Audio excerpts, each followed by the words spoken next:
Masuro, sono la presidente di 𝒏𝒕𝒉 Italia e 𝒏𝒕𝒉 Italia è un'associazione di promozione sociale che realizza dal 2004 eventi di gioco di ruolo e attività culturali. Nello specifico qui a Potenza dal 2018 abbiamo aperto una sede che gestiamo praticamente come una sede culturale, un centro culturale dove realizziamo diverse attività, da corsi, laboratori, uno spazio che mettiamo a disposizione praticamente per chi vuole realizzare qualche progetto o programma. Gianpietro Guarino di Pari Impari, giochi di logica e di matematica, è un'associazione di Potenza che esiste dal 2012. Ci occupiamo di giochi di logica e di matematica, principalmente facciamo dall'infanzia alla scuola secondaria di primo grado e ultimamente stiamo molto attivi anche come giochi da tavolo e anche giochi da strada in legno costruiti da noi. Gianfranco Sabatella di Giochi in Giro, che non è un'associazione, e infatti ho dovuto mettere project perché ho scoperto che c'è un'associazione che si chiama come me, però io non sono ancora associazione, infatti mi appoggio a Nerdworks per le mie attività di divulgazione ludica, perché sono principalmente un collezionista di giochi da tavolo, però durante il Covid ho deciso di iniziare a fare qualche video su YouTube per iniziarli a spiegare, però poi da lì la mia attività di divulgazione si è sposata sul campo, cercando di portare, come dice il nome del progetto, in giro i giochi e spiegandoli a quante più persone possibili, quindi penso che la biblioteca sia il posto ideale per portare gente a conoscere questo nuovo tipo di cultura ludica. Allora, Rocco Vicenza di Associazione Nerdworks, che è un'associazione che nasce a Potenza nel 2016 e si offre di fare divulgazione del mondo nerd e organizza il Lucanis Comics, quindi sono varie attività, quelle che sono le varie passioni, quindi dal fumetto al gioco, videogiochi, eccetera eccetera, poi declinato nelle varie fasi, e oltre a quella che è la parte poi divulgativa del mondo pop e basta, c'è anche una parte divulgativa scientifica, sempre utilizzando quello che è un linguaggio appunto legato al mondo nerd.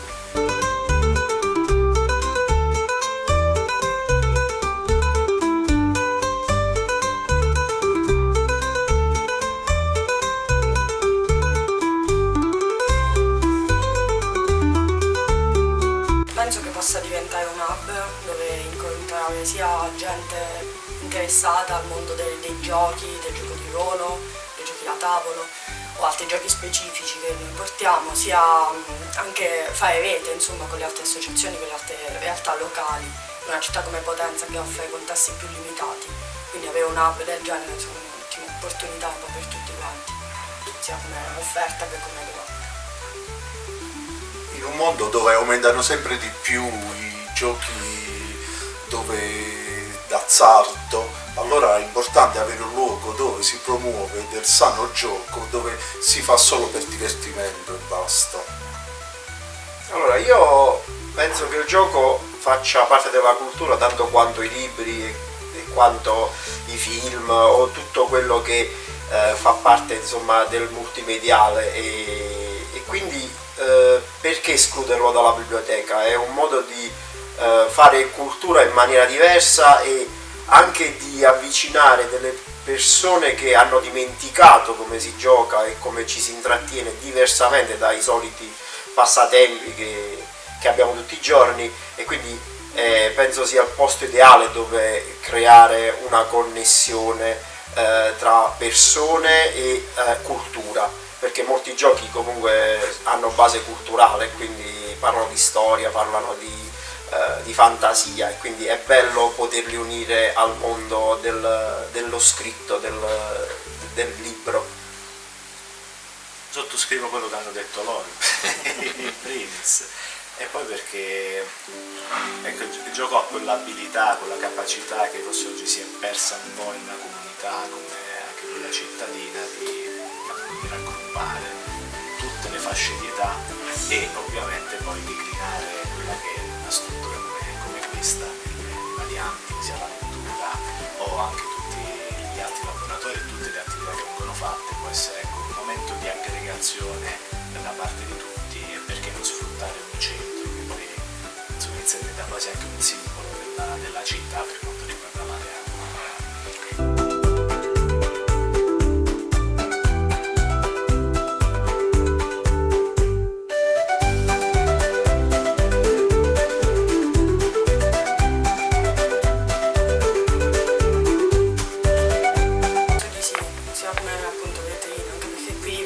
Persone magari indirizzate perché hanno bisogno di un posto, di un luogo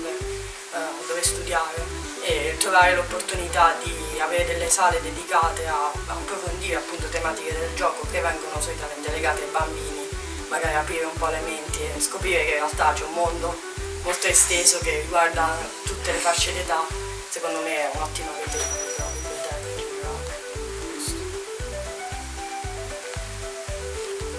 Secondo te Giampiero ha detto tutto male? È stata bravissima. No, va bene, alla fine è anche importante per tutti avere una mente allenata al gioco di logica, perché cerca di farti invecchiare anche di meno, di farti sentire sempre più giovane. Io posso dire che sono contento che anche qui al sud si inizi ad avere queste cose in biblioteca, perché è un esperimento che nel nord Italia e anche all'estero funziona bene, proprio perché come dicevamo prima e dicevano anche gli altri, è un posto dove ci si aggrega già di per sé per studiare, per fare varie attività, e tra queste, e soprattutto sono attività stimolanti, che quindi anche la lettura è cioè, insomma, stimola tanto la fantasia, e il gioco rientra automaticamente in questo, e quindi vedere che ci si è impegnati per includerlo anche qui in una realtà che è diffidente per questo tipo di attività, sono molto contento e sono sicuro che può funzionare. Secondo me sì, è assolutamente un ponte, forse la biblioteca con le associazioni completano il ponte, perché poi insomma, non è una cosa univoca, ma da un lato il gioco stimola alla conoscenza della lettura, magari può essere per i più piccoli, piuttosto che a sviluppare, perché anche delle competenze che poi invece servono ai ragazzi che studiano, per i ricercatori eccetera. Dall'altro lato può essere anche un modo per far conoscere le realtà associative che ha questa città, che sono tante, fanno tante attività durante tutto l'anno, insomma, che meritano man mano di avere anche più spazi, e quindi anche un modo per far sentire insomma, una voce, che le cose anche a Potenza si fanno, ce ne sono tante, quindi ci si fa conoscere un po' a vicenda da questo punto.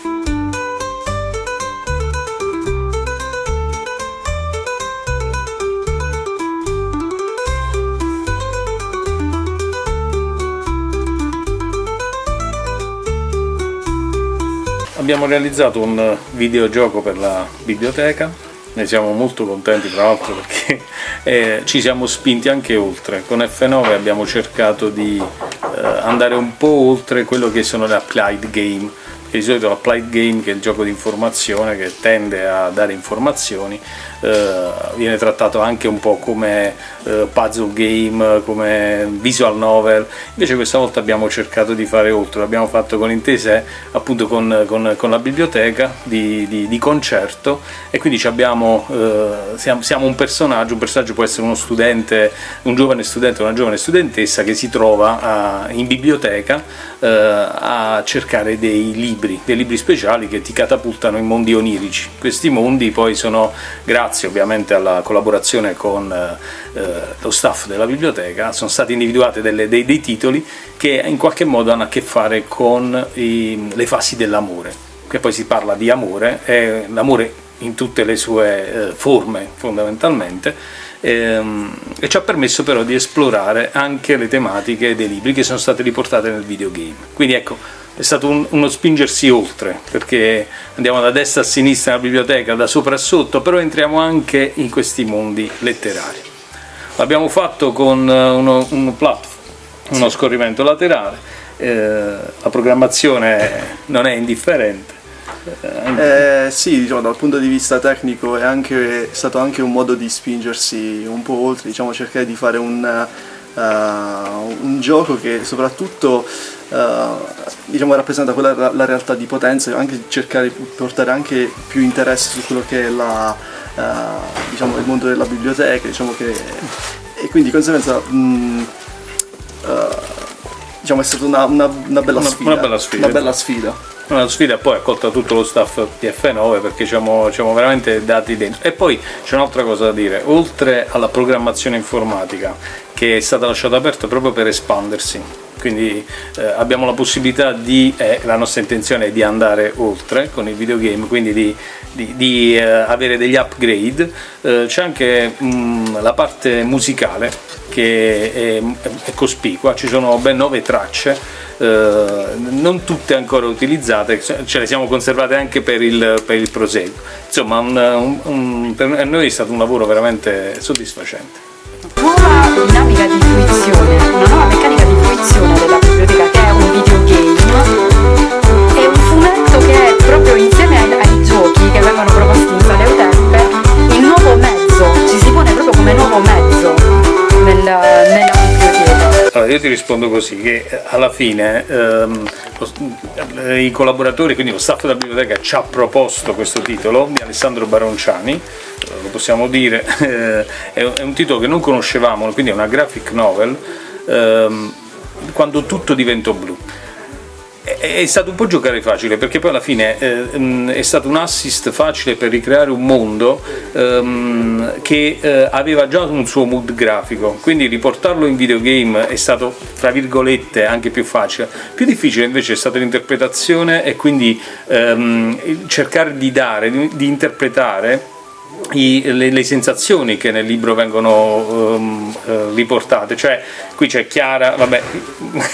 io sono un umile, non sono degno di raccontarlo, però ti dico che Chiara, la protagonista della graphic novel, non ammette di avere paura. Queste paure si trasformano in attacchi di panico, e noi abbiamo cercato di, così come fa nella graphic novel Chiara, che dal profondo blu, quindi lei è una novella subacquea, quindi come dal profondo blu cerca di andare verso l'alto per trovare le soluzioni, e quindi arrivare quasi a una catarsi, a una soluzione di tutti i problemi. Allo stesso modo nel videogame il libro, quindi la graphic novel, è stata raccontata con un mondo, invece con platform orizzontale, un platform verticale, cioè noi dal basso siamo andati verso l'alto per arrivare alla soluzione, e quindi alla soluzione di Chiara. Quindi, per rispondere alla tua domanda, sì, è una novità, però è bellissimo perché hai già un mood grafico, un mood visuale molto forte.